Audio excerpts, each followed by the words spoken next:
Frank Herbert, in his book Dune, said something which over the years I've found, though it sounds flimsy to say, it actually works. Some of you may recall that in that book they had this drug called Stroon, and it did pull you out through time. It was not just a drug. It revealed, like I'm saying psilocybin and DMT do, the real structure of reality.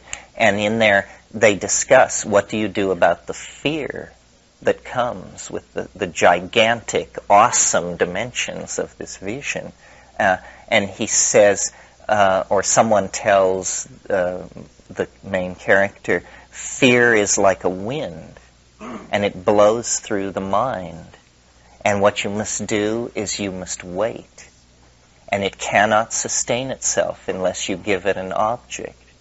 And this is actually true, I found, that fear, whatever it is cognitively, physiologically, it's a chemical wave of release of adrenaline.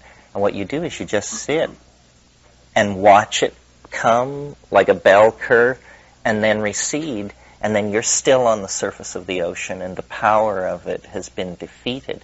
But if you give it any object to cling to, it will break white water and then the chaos will overwhelm you.